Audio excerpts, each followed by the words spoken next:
Hello बच्चों, स्वागत है आपका एक बार फिर से क्लास 10th के चैप्टर नंबर फर्स्ट रासायनिक क्रिया एवं समीकरण के सुहाने सफर में। तो चलिए शुरू करते हैं।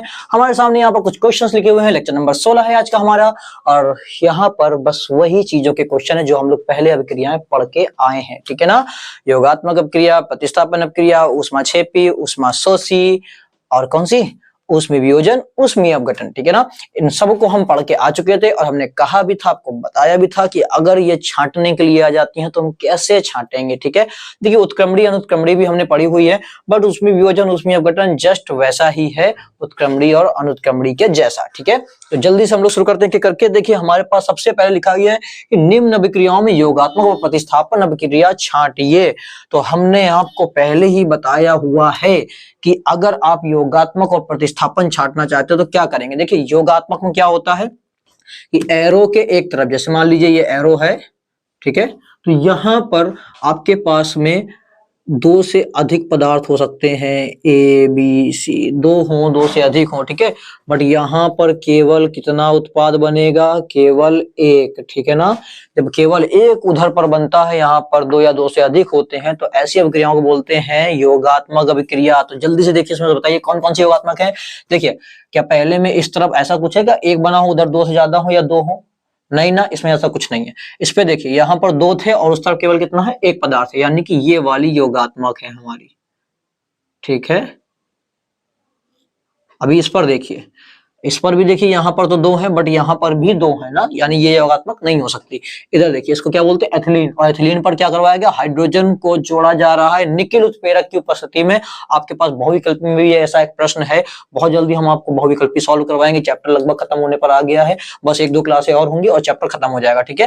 तो यहाँ पर देखिए, यहाँ पर क्या हो रहा है, C2H4 में हाइड्रोजन जुड़ गया, C2H6 बन गया ना।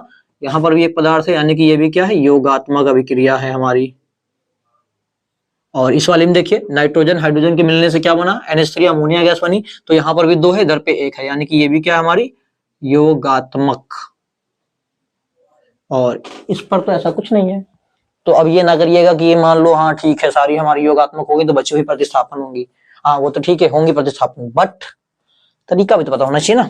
प्रतिस्थापन में क्या होता है, हम लोगों ने परिभाषा पढ़ी थी कि एक स्पीशीज यानी कि अणु, परमाणु, आयन समूह, ठीक है, परमाणु या परमाणु का समूह भी आप बोल सकते हैं, ठीक है ना। इसमें कि क्या होता है कि जब परमाणु या परमाणुओं का समूह किसी दूसरे परमाणु या परमाणु के समूह को उसके स्थान से प्रतिस्थापित कर देती है, या हम लोग जो परिभाषा पढ़ी थी, एक स्पीशीज दूसरी स्पीशीज को उसके स्थान से लात मार के भगा देती है, तो ऐसी अभिक्रियाओं कहते हैं प्रतिस्थापन अभिक्रिया, ठीक है।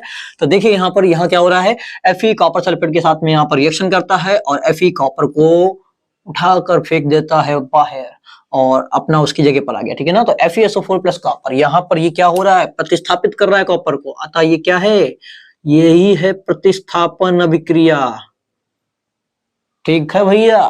हाँ तो अगला देखिए इधर पे, यहाँ देखिए क्लोरीन ने क्या किया, इस क्लोरीन ने CH4 के एक हाइड्रोजन को साथ में लेके भाग गया, कहता चल मेरे साथ, चला गया। और यहाँ पर दूसरे Cl को क्या किया, इसमें डाल दिया। ये भी क्या है, प्रतिस्थापन तो है, ठीक है। तो ये है प्रतिस्थापन अभिक्रिया हमारी। बगल में देखिए यहाँ पर, ये तो योगात्मक हो गई। यहाँ पर भी देखिए क्या हो रहा है, एल्यूमिनियम आयरन ऑक्साइड में से आयरन को हटा रहा है। अभी वहां पर देखो लोहे ने लात मारी थी कॉपर को, अभी एल्यूमिनियम इससे बड़ा वाला, इसने क्या किया, इसने इसको हटा दिया, ठीक है। देखिए स्थान बदल दिया ना, हाँ Fe की जगह पर Al आ गया है, स्थान बदल गया, यानी कि ये भी क्या है, प्रतिस्थापन अभिक्रिया है हमारी ये भी, ओके। तो उम्मीद करते हैं आपको योगात्मक और प्रतिस्थापन अभिक्रिया छांटनी आ गई होंगी। आगे बढ़ते हैं हम लोग। देखिए दूसरे प्रकार क्वेश्चन क्या है, निम्न अभिक्रियाओं में कह रहा ऊष्मीय वियोजन ऊष्मीय अपघटन छांटिए। तो वियोजन अपघटन दोनों का मतलब बताया था हमने, टूटना होता है।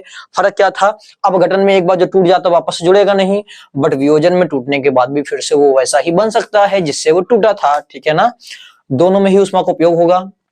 और बस छांटने का तरीका क्या है, देखिए जो वापस से नहीं बन सकता वो केवल एक दिशा में रिएक्शन चल रही है, यानी कि सिंगल हेडेड एरो से पहचानेंगे हम लोग ऊष्मीय अपघटन। और डबल हेडेड एरो यानी कि टूट गया फिर से जुड़ गया ना, डबल हेडेड एरो से पहचानेंगे हम लोग ऊष्मीय वियोजन। बस इतना देखिए और कुछ देखने की जरूरत नहीं आपको, ठीक है, क्योंकि टूट तो सब में रहा है ना, कैसे पहचानोगे। तो देखिए इसमें यहाँ पर हमने देखा सिंगल हेडेड एरो है, तो ये क्या है, देखिए गर्म हो रहा है, ऊष्मा देनी है हमें, ठीक है ना, ऊष्मा देनी है, बात ध्यान रखिएगा। यहाँ पर भी गर्म हो रहा है तो ये क्या है, ठीक है, गर्म करने पर भैया किस में टूट रहा है, यहाँ पर सिंगल हेडेड एरो है। सिंगल के लिए क्या बोला था हमने, कहा था कि ऊष्मीय अपघटन होगी, ये है ऊष्मीय अपघटन, ठीक है।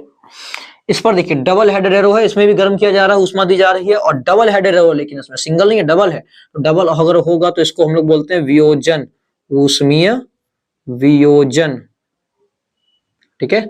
अर्थात इसके टूटने से ये बना और इन दोनों के मिलने से फिर से ये बन जाएगा। अभी यहाँ देखिए लिखा जल में घोलने पर, ऊष्मा नहीं दी गई है, जल में घोलने पर लिखा, नहीं तो कह दो भैया डबल हेडेड एरो है उसमें वियोजन हो गया। अरे ऊष्मा दी नहीं गई है, जल में घोला जा रहा है, तो जल में जब घोला गया है तो ये देखिए प्लस माइनस में टूट गया है। अभी प्लस माइनस में टूटा है, ठीक है ना, ऊष्मा के प्रभाव से इसमें कोई असर नहीं आया है। यहाँ पर ये जो घटना हो रही है ये आयनन है, क्या है, आयनन, आयनों में टूट रहा है, आयनन है। तो या तो ना भैया, ना तो ये उसमें वियोजन है ना उसमें अपघटन, तो हम क्या बोल देंगे, ये इनमें से कोई भी नहीं है, ठीक है ना, तो कोई भी नहीं। या फिर आप इसमें क्या लिख सकते हो, ये क्या है, ये आयनन अभिक्रिया है, ठीक है। अब यहां पर क्या हो रहा है, देखिए इसको भी गर्म किया गया है, डबल हेडेड एरो है, यानी कि ये भी वियोजन है, ऊष्मीय वियोजन। और इस पर क्या हो रहा है, सिंगल हेडेड एरो है, गर्म इसमें भी किया जा रहा है, तो ये ऊष्मीय अपघटन होगा, क्योंकि सिंगल हेडेड एरो है, ऊष्मीय अपघटन। उम्मीद करेंगे उसमें वियोजन, उसमें अपघटन छांट लेंगे। इसी प्रकार से उत्क्रमणी अनुत्क्रमणी भी छांटी जाती है। डबल हेडेड एरो होंगे तो उस क्या हम लोग कहेंगे, उसको उत्क्रमणी बोल देंगे, और सिंगल हेडेड एरो होगा तो उसको अनुत्क्रमणी कह देंगे, ठीक है ना। वैसे ही बस ये भी होता है कुछ। तो अगली हम छांटने वाले हैं ऊष्माक्षेपी और वह ऊष्माशोषी अभिक्रिया। इसके लिए भी हमने आपको बताया हुआ है, हमने कहा है कि यहाँ पर आपको कोई भी ऊष्मा दी जाए, इस तरफ एरो के इस तरफ कोई भी ऊष्मा दी जाए, आपको उठा के वहां ले जाना है, कहाँ, वहां बगल में, ठीक है। तो ऊष्मा आपको प्लस में भी दी जा सकती है, माइनस में भी दी जा सकती है, ठीक है।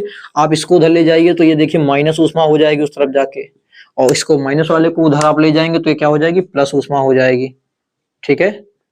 तो जब आपका आंसर किस में आए, प्लस में, तो इसको हम लोग क्या कहते हैं, प्लस वाले को कहते हैं ऊष्माक्षेपी, यानी कि ऊष्मा बाहर निकल रही है, ऊष्माक्षेपी अगर प्लस होगा, और माइनस होगा तो ऊष्माशोषी बोल देते हैं उसको, ठीक है।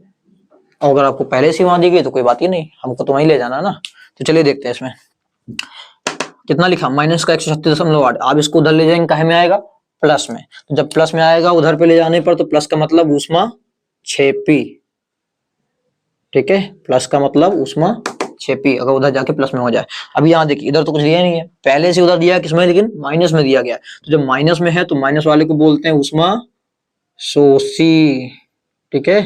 देखिए तरीके आपको बताए हैं पहचानने के लिए, पूरी रिएक्शन को पढ़ के देखने की जरूरत नहीं है आपको, ठीक है, केवल बस तरीका याद रखिए। देखिए उधर पहले से ही वहां पर है और प्लस में है, तो प्लस वाले को बोलते हैं ऊष्माक्षेपी, ठीक है। और इधर पे देखिए प्लस में है, उसको उधर ले जाएंगे हम, माइनस में हो जाएगा, तो उधर माइनस में आए, यानी कि वो है ऊष्माशोषी।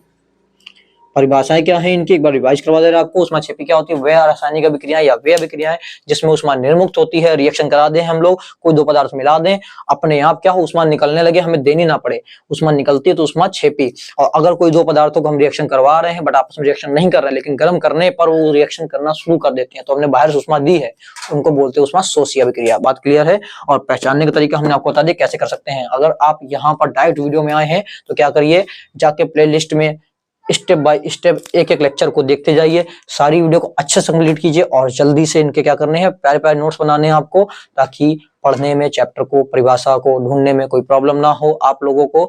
जल्दी से इसका स्क्रीनशॉट ले लीजिए। लोगों ने स्क्रीनशॉट ले लिया होगा, तो उम्मीद करेंगे आज की क्लास आपको पसंद आई होगी। बहुत जल्द मिलेंगे हम लोग एक और जबरदस्त वीडियो के साथ में, एक नया टॉपिक हम लोग पढ़ने वाले हैं, ठीक है। कब, नेक्स्ट वीडियो में हम लोग पढ़ेंगे एक और बढ़िया सा टॉपिक। तो बने रहिए हमारे साथ में, और वीडियो को ज्यादा से ज्यादा शेयर कीजिए। ऐसी धमाकेदार वीडियो के लिए मिलते हैं नेक्स्ट वीडियो में।